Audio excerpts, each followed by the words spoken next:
Hello, dear students. I am Neha, your course teacher, with this introductory acrometeorology and climate change, and your course number is AMAT 5311. Okay. So, in our previous lecture, we had already seen the classification of clouds, isn't it? Which clouds is the forms of condensation. Okay, and we had already seen just how clouds are formed and their types also. Okay, so in this lecture we will discuss about the remaining classification for the clouds. Okay, so clouds we had discussed some cirrus, cirrostratus and cirrocumulus, altocumulus and stratus. Okay, so we had discussed about that 6 types of classification of clouds, what kind of that, what kind of they had seen and all kind of that. Okay, so in this lecture we will discuss about remaining 4 classification of clouds. Okay, so 7th one is nimbostratus. Okay, so clouds का हमने देखा था कि कैसे कैसे images दिखते हैं. तो ये आप पॉज करके you need to pause this this form of video, this slide of video, और आपको समझना है कि ये कौन कौन से क्लाउड हैं due to the through the image. Okay, so in this session classification we have stratocumulus clouds पढ़ेंगे हम. ठीक है, स्ट्रेटोक्यूमुलस क्लाउड्स हमने नहीं पढ़ा है, तो स्ट्रेटोक्यूमुलस क्लाउड्स हम देखते हैं. तो this is a very large form of clouds, heavy rolls or elongated globular masses arranged in long gray parallel band that usually cover all or most of the sky. ठीक है, तो ये बेसिकली क्या है, elongated होते हैं या ठीक है, elongated साइज शेप के होते हैं और काफ़ी डेंस होते हैं, काफ़ी हैवी रोल होता है हम कह सकते हैं. ठीक है, और बहुत ही लार्ज एरिया कवर करते हैं हमारे स्काई का. ठीक है, तो स्काई का लार्ज एरिया कवर करने वाले एलोंगेट या डेंस, ठीक है, डेंस रोल जो अपने में रखते हैं, काफ़ी मासेस काफ़ी होते हैं और एक दूसरे से पैरेलल होते हैं. ठीक है, तो इस टाइप के जो क्लाउड्स हैं जो हमें स्काई में दिखाई पड़ते हैं, which is called the stratocumulus clouds. Okay, so they often form from the flattening of the cumulus clouds, which may be arranged in bands or may develop as a continuation of altocumulus occurring at low altitude. Okay, so altocumulus और cumulus, ठीक है, तो ये हमें हमेशा कैसे दिखाई देते हैं कि हमें कई बार ये जो क्लाउड्स है, कौन से क्लाउड्स, स्ट्रेटोक्यूमुलस जो क्लाउड्स हैं वो क्यूमुलस क्लाउड्स के पास में अरेंज दिखाई पड़ते हैं. ठीक है, जहाँ पे क्यूमुलस क्लाउड्स आपको दिखाई पड़ेगा, जो कि हम ऑलरेडी पढ़ चुके हैं. सो क्यूमुलस क्लाउड जो होता है, जो बहुत ही स्मूथ और बहुत स्मूथ सरफेस जिसका होता है, वाइट सरफेस जिसका होता है, मिल्की सरफेस होता है, वहाँ पे आपको दिखाई पड़ेगा जनरली बैंड के रूप में. ठीक है, अलग अलग बैंड के रूप में दिखाई पड़ेगा और इससे कंटिन्यू करता हुआ ऑल्टोस्ट्रेटस होता है, जैसे आप इमेज में देख रहे हैं. क्यूमुलस क्लाउड्स आपको दिखाई दे रहे हैं. ठीक है, क्यूमुलस क्लाउड्स आपको दिखाई दे रहा है, उसके जस्ट आपको साइड में आप देखिए ऑल्टोक्यूमुलस दिखाई दे रहा है, उसको कवर अप करते हुए दिखाई दे रहा है, इजंट इट. और जिस तरीके से ये दोनों दिखाई दे रहे हैं उनको बैंड के रूप में कवर करता हुआ आपको साइड में देखिए क्यूमुलस स्ट्रेटस दिखाई दे रहा है. ठीक है, तो this is a form of stratocumulus दिखाई दे रहा है. तो देखिए cumulus, then stratus and stratocumulus, ये एक क्या है, पैरेलल दिखाई दे रहे हैं ना, एक दूसरे के बाद, या हम कॉन्टिन्यूइंग एक दूसरे के बाद दिखाई पड़ रहे हैं.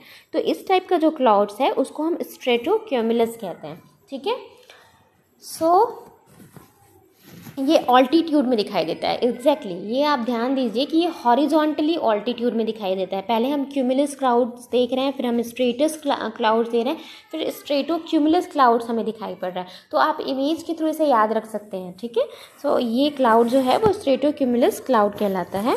इन the latter case the stratocumulus appear darker, lower and heavier than the related altocumulus. ठीक है, देन क्यूमुलोनिम्बस. ठीक है, तो ये बहुत ही सिमिलर लगता है प्रोनाउंस करने में, पर आप इसको एक एक चार्ट बना के या एक ग्राफिकल चार्ट बना लीजिए, ठीक है, या एक इमेजिनरी चार्ट बना लीजिए। अब इमेज बना लीजिए कि ये जो है वो स्ट्रेटोक्यूमुलस है, जैसे मैंने आपको फर्स्ट स्लाइड के इमेज में दिखाया है, वैसे आप एक इमेज फॉर्म कर लीजिए, उसके थ्रू आप याद रखिए, क्योंकि जो ये नेम्स हैं, ठीक है, वो कन्फ्यूजन है, सर्कस, सर्कोस्ट्रेटस, क्यूमुलस, स्ट्रेटोक्यूमुलस, स्ट्रेटस, क्यूमुलस निलम्बस, तो ये सारे जो नाम हैं वो एक जैसे लगते हैं, ठीक है। सो ये हम पढ़ेंगे क्यूमुलोनिम्बस। तो this clouds develop from cumulus they that have developed in tremendous towering clouds with a vertical range from base to top of 3 to 8 kilometre, ठीक है। तो ये जो है ये टावर फॉर्म करते हैं, जैसे हम इमेज में देखते हैं, ये देखिए ये जो क्लाउड्स देख रहे हैं आप, ये जो साइड्स के राइट साइड के आप क्लाउड देखिए, ये एक टावर फॉर्म कर रहे हैं ना। एक टावर में मतलब वर्टिकल और लॉन्गिट्यूड में हम सब कह सकते हैं वर्टिकली ये आगे बढ़ रहे हैं, तो इस टाइप के जो क्लाउड्स हैं वो टावर फॉर्म करते हैं, ठीक है, और जो कि टॉप टू 3 to 8 किलोमीटर तक के इस टाइप के बॉर्डर का मतलब सॉरी क्लाउड्स का टावर होता है। हम सोचे 3 से 8 किलोमीटर की इनकी लंबाई हो सकती है एक पैचेस की, ठीक है। तो ये जो क्लाउड्स है वो इस टाइप का स्ट्रक्चर जो है वो फॉर्म करते हैं। तो आप क्यूमुलोनिम्बस को किस टाइप से याद करेंगे कि वर्टिकल स्ट्रक्चर होता है और एक टावर फॉर्म करता है, ठीक है। उस टावर का जो हम कह सकते हैं कि लेंथ या दूरी, ठीक है, 3 से लेके 8 किलोमीटर तक के रहता है। सो दे में attain a height of 16 kilometre in tropical areas, ठीक है। ये ट्रॉपिकल एरिया में ये 16 किलोमीटर की ऊंचाई में हमें दिखाई पड़ते हैं। And when grow to this height such clouds from well known and thunderstorm, ठीक है। तो ये क्लाउड जो है वो प्रेसिपिटेशन का जो फॉर्म होता है थंडरस्टॉर्म, ठीक है, तो उसको फॉर्म करने में क्या करते हैं, मदद करते हैं या उसको फॉर्म करते हैं। इन क्लाउड्स की वजह से ये प्रेसिपिटेशन का प्रोसेस होता है, जिससे हमें थंडरस्टॉर्म, ठंडी हवाएं जो दिखाई पड़ती है, बर्फीली ठंडी हवाएं, वो हमें जो है वो इस क्यूमुलोनिम्बस की वजह से दिखाई पड़ती है। Okay, so cumulonimbus is a towering cloud sometimes spreading out on top to form an anvil head, ठीक है। तो ये जो टावर फॉर्म करता है, ठीक है, ये टावर फॉर्म में ये जो फैला हुआ होता है क्यूमुलोनिम्बस, ठीक है, तो उस फॉर्म को हम एनविल हेड कहते हैं, ठीक है। तो ये बहुत इंपॉर्टेंट है, आपको याद रखना पड़ेगा कि क्यूमुलस फॉर्म में ही एनविल हेड, ये कॉम्पिटिटिव एग्जाम में फ्रिक्वेंटली पूछे जाते हैं कि कौन से क्लाउड में ये हेड फॉर्म होता है, ठीक है। तो आपको याद रखना पड़ेगा कि क्यूमुलोनिम्बस में टावर टाइप का स्ट्रक्चर फॉर्म होता है, जो कि वर्टिकली आगे बढ़ता है, 3 से 8 किलोमीटर तक की दूरियां होती है, और जो ट्रॉपिकल एरियाज़ में ये 16 सेंटीमीटर की ऊंचाई पे हमें देखने को मिलता है, ठीक है। तो ये सारी चीज़ें आपको याद रखनी पड़ेगी। ओके, देखिए इस टाइप का क्यूमुलोनिम्बस दिखाई देता है डार्क सरफेस पे और स्ट्रेटोक्यूमुलस के जस्ट पैरेलल में, ठीक है। स्ट्रेटोक्यूमुलस देख रहे हैं ना आप, स्ट्रेटोक्यूमुलस इसके जस्ट और स्ट्रेटोक्यूमुलस के जस्ट पैरेलल में कौन सा क्लाउड दिखाई देता है, हमें क्यूमुलस क्लाउड दिखाई देता है, इजंट इट। तो ये जो तीनों क्लाउड रहते हैं वो एक ऑल्टीट्यूड में अरेंज रहते हैं, पैरेलल, एक दूसरे के पैरेलल ऑल्टीट्यूड में अरेंज रहते हैं, ऐसे आप इसको याद कर सकते हैं। तो ये क्यूमुलोनिम्बस होता है, ये एक वर्टिकल टावर फॉर्म करता है, काफ़ी डार्क इन कलर है, आप देखें। और जो ये जो वर्टिकल जो क्लाउड्स का जो फॉर्म हो रहा है, ठीक है, जो ये टॉप पोर्शन जो होता है उसका, ठीक है, जो हम कह सकते हैं कि बॉटम टू टॉप वो 3 to 8 सेंटीमीटर कवर करता है एक पैच में, और जो टॉप पोर्शन होता है वहाँ पे एनविल हेड जो है वो फॉर्म होता है, या हम कह सकते हैं कि एनविल हेड उस पोर्शन को या उस शेप को या उस स्ट्रक्चर को हम कहते हैं, ठीक है। तो ये आप याद रखेंगे। Then cumulus cloud, what is the cumulus cloud? So these are detached with cloud generally dense with shallow outlines developing vertically in the form or domes or towers, of which the bulging upper parts often resemble a cauliflower, ठीक है। सो ये जो basically जो cumulus clouds हैं, ठीक है, जो cumulus clouds हैं वो क्या होते हैं, जो वाइट जितने भी क्लाउड्स रहते हैं ना उनसे डिटैच्ड रहते हैं, उनसे अटैच नहीं, मतलब उनसे अलग रहते हैं ये क्लाउड्स, ठीक है, और काफ़ी सघन अवस्था में पाए जाते हैं, काफ़ी डेंस पाए जाते हैं, काफ़ी बल्क में पाए जाते हैं, ठीक है, और एक आउटलाइंस डेवलप करते हैं अपने आसपास। ठीक है। आउटलाइंस का मतलब है कि एक वर्टिकली डेवलप, ये बोल रहा है कि एक आउटलाइन, या आप ऐसे भी समझ सकते हैं कि आउटलाइन मीन्स एक स्ट्रक्चर और आउटलाइंस फॉर्म करता है। कौन सा? क्यूमुलस। बचपन में हम जब ड्राइंग बनाते थे तो जब हम स्काई बनाते थे तो स्काई का एक अलग से हमने हमारे दिमाग पे जो बैठा हुआ था कि स्काई का हम आउटलाइन एक फ्लावर स्ट्रक्चर में बनाते थे। ठीक है, तो वो ही आउटलाइन डेवलप करते हैं ये वर्टिकली। ठीक है, जो डोम के शेप में दिखाई देता है, इजंट इट? डोम मतलब एक शंकुनुमा। शंकुनुमा इज नॉट लाइक दैट डोम। ठीक है, अगर आप किसी कटोरे को उल्टा पलट दें, ठीक है, अगर आप किसी कटोरे को उल्टा पलट दें और उल्टे में जो उसका स्ट्रक्चर दिखाई पड़े, ठीक है, which is also known as dome structure. ठीक है, वो डोम स्ट्रक्चर जो है, जैसे सपोज जो टर्टल होता है उसका जो बैक पोर्शन होता है which is also known as dome structure. ठीक है, तो उस टाइप का स्ट्रक्चर जो है ये फॉर्म करते हैं। So the sunlit parts of these clouds are mostly brilliant white, their base is relatively dark and horizontal.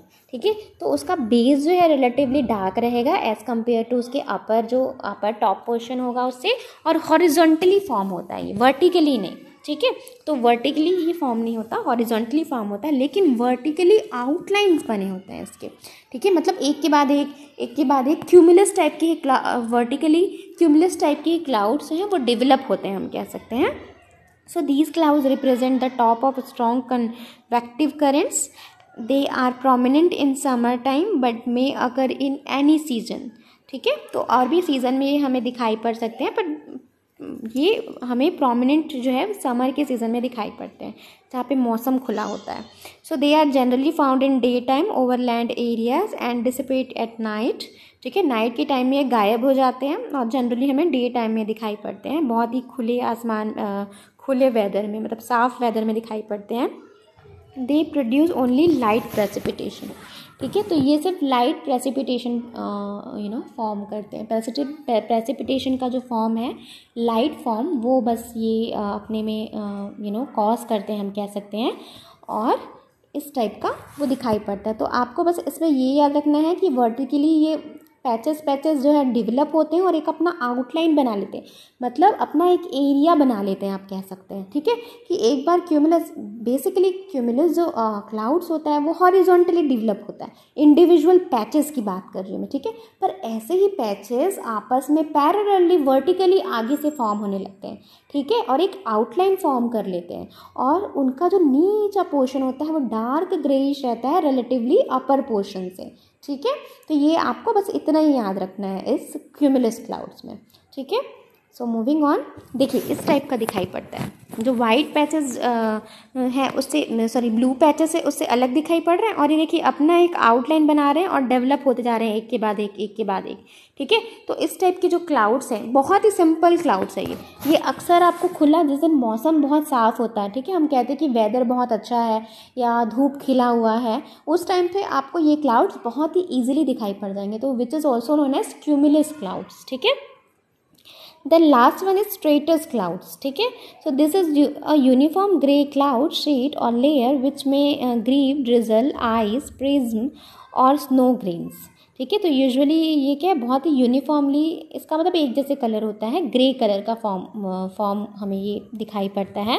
ठीक है, जो क्या करते हैं, जो इस टाइप के जो प्रेसिपिटेशन है, जो ड्रिजल आइस स्नो, ठीक है, ये सारे जो प्रेसिपिटेशन के फॉर्म है ये कॉज करता है, यूजुअली ये देता है, मतलब वही है कि इसकी वजह से, इसी क्लाउड्स की, मतलब कौन से क्लाउड्स, स्ट्रेटस क्लाउड्स की वजह से ही हमें प्रेसिपिटेशन के ड्रिजल, आइस क्रिस्टल, प्रिज्म, या आइस क्रिस्टल भी कह सकते हैं या आइस प्रिज्म भी हम कह सकते हैं। ठीक है, वो स्नो ग्रेन्स जैसे जो हैं वो दिखाई पड़ते हैं। ठीक है, तो ये प्रेसिपिटेशन के ये 3 फॉर्म को बेसिकली कॉज करता है, हम कह सकते हैं। तो ये याद रखना है इसमें आपको, when the sun is visible through the cloud its outline is clearly discernible। ठीक है, तो जब भी सन हमें दिखाई पड़ता है तो इसका आउटलाइन जो होता है वो हट जाता है। ठीक है, क्योंकि सनलाइट में पड़ के वो हमें एग्जैक्टली दिखाई नहीं पड़ता, क्योंकि ये ग्रेइश होते हैं, है ना, काफ़ी डार्क इन कलर के होते हैं, तो आउटलाइन हमें स्पेसिफिकली नहीं दिखाई पड़ता। जब जब लाइट्स पड़ती है उस पर, सनलाइट्स पड़ती है, तब ये होता है। These do not produce halo phenomena. Stratus clouds have no particular form or structure and completely cover the sky. ठीक है, तो इसका कोई स्ट्रक्चर नहीं है, पूरा स्काई में तो ज़्यादा ग्रेस हमें दिखाई पड़ता है, which is also known as stratus clouds. When stratus clouds are overlain by the higher alto stratus, they become thicker and darker. ठीक है, तो जैसे जैसे ये हायर ऑल्टीट्यूड में बढ़ता जाता है तो ये जो है वो उतने ही डेंस होते जाता है और उतने ही इसका जो कलर है वो डार्क होते जाता है. ओके, सो ये क्लाउड्स का क्लासिफिकेशन था, जो हमने 10 प्रकार के क्लाउड्स देखे. सिरसिस देखा, सिरोनिम्बुलस देखा, सिरोस्ट्रेटस देखा, स्ट्रेटस देखा, सिरोनिम्बुलस देखा, है ना, ऑल्टो स्ट्रेटस देखा, ऑल्टो निम्बुलस देखा. तो ये 10 प्रकार के क्लासिफिकेशन हमने देखा. तो इसको आप लिस्ट बनाइएगा और ऐसे याद नहीं होगा ये, ठीक है, क्योंकि काफ़ी कन्फ्यूजन क्रिएट करता है, ठीक है, बहुत सारे कन्फ्यूजन ऐसे क्रिएट होंगे. एक तो नाम सिमिलर लगता है. तो आप क्लाउड्स के जो मैंने फर्स्ट स्लाइड्स में जो इमेज दिखाए हैं उस इमेज के थ्रू आपको आइडेंटिफाई करना है कि ये इस टाइप के क्लाउड्स हैं, तो उसको एक जगह आप लिख लें, लिस्ट कर लें, और उसके बाद के क्लाउड्स को दूसरी जगह लिस्ट कर लें और उसके कीवर्ड्स लिख लें कि कितने मीटर की दूरी में दिखाई पड़ता है और कितने हाइट इसका होता है, ठीक है, कौन से क्लास में ये आता है, देन कितनी डेंस होता है या नहीं, और कलर कैसे होता है, इसका आउटलाइन कैसा फॉर्म करता है. ठीक है, तो ये कीवर्ड्स आप लिख लें, उसके बाद आप उसे आपको ईजिली ये याद रहेगा, हमेशा लाइफ लॉन्ग याद रहेगा. ठीक है, तो देखिए मैंने नंबरिंग कर दी है आप लोगों को इसीलिए बताने के लिए. देखिए फर्स्ट क्लाउड्स है वो सिरसिस क्लाउड्स है, ठीक है. सेकंड सीरो क्यूमुलस क्लाउड्स है. Then third is cirrostratus clouds है. जो सीरो स्ट्रेटस हमने पढ़ा ना कि बहुत ज़्यादा जब तेज धूप रहता है सनलाइट के समय हमें दिखाई पड़ता है, जिसकी वजह से इसका आउटलाइन हमें दिखाई नहीं पड़ता. And fourth is altostratus clouds, जो कि देखिए नीचे डार्क ग्रेइश कलर का दिखाई पड़ रहा है. फिर fifth is Alto cumulus cloud, जो छोटे छोटे पैचेस में हमें दिखाई पड़ता है. ठीक है, फिर सेवन्थ इज़ स्ट्रेटस क्लाउड्स. फिर eighth is strato cumulus clouds. फिर सिक्स इज़ निम्बुलस क्लाउड्स. तो देखिए निम्बुलस क्लाउड्स, निम्बो स्ट्रेटस क्लाउड्स. ठीक है, फिर ये जो निम्बो स्ट्रेटस क्लाउड्स के बारे में हमने पढ़ा था कि ये अलग अलग पैचेस में डेवलप होता है. क्यूमुलो स्ट्रेटस क्लाउड्स के बारे में पढ़ा था कि ये टावर बनाता है, एक टावरिंग बनाता है और पैरेलली एक दूसरे को फॉर्म करता है, प्रेसिपिटेशन फॉर्म करता है. ठीक है, ड्रिजल जैसी चीज़ें फॉर्म करता है. Then contrail clouds and cumulonimbus clouds. ठीक है, तो ये 10 प्रकार के क्लाउड्स हैं जो मैंने आपको यहाँ पे डायग्राम में ब्रीफली दिखा लिया है. ठीक है, और जो नीचे दिख रहा है हमें क्या बोलते हैं, जो ये ग्रासेस में जो दिख रहा है वो विच इज़ फॉग. ठीक है, जो कि फॉग है, तो ये क्लाउड नहीं है, फॉग है जो हमें ग्राउंड सरफेस पे पाया जाता है, which is also the forms of condensation we can say. Okay, so आज के लिए बस इतना ही था. So our classification of the clouds is completed. तो बेसिकली कंडेंसेशन कंप्लीट हो गया. ठीक है, तो कंडेंसेशन में हमने देखा कि क्या है condensation, types of condensation, then forms of condensation देखा हमने बेसिकली. तो फॉर्म्स ऑफ कंडेंसेशन में हमने देखा कि ड्यू क्या है, फॉग क्या है, फॉग के क्या टाइप्स हैं, फ्रॉस्ट क्या है, फ्रॉस्ट के क्या टाइप्स हैं. फिर हमने मिस्ट और स्मोक भी देखा. ठीक है, फिर उसके बाद हमने पढ़ाई किया क्या जो क्लास कंडेंसेशन है वो टोपोस्फियर में हमें कैसे दिखाई पड़ता है, तो विच इज़ क्लाउड. तो फिर हमने क्लाउड देखा, how cloud it is form देखा, कैसे फॉर्मेशन होता है क्लाउड्स का. देन आफ्टर हमने देखा कि uplifting, orographic lifting, conventional floating lifting and radio active cooling, ये 4 टाइप का टाइप्स होता है क्लाउड्स के, हमने देखा. देन आफ्टर हमने देखा 10 टाइप्स क्लासिफिकेशन में कैटेगराइज किया गया है क्लाउड्स को. ठीक है, जो कि प्रेसिपिटेशन फॉर्म करता है. तो कंडेंसेशन का ये चैप्टर हमारा यहीं ख़त्म होता है. अगले नेक्स्ट चैप्टर में हम नया चैप्टर पढ़ेंगे. ठीक है, so thank you very much and till then be safe, take care.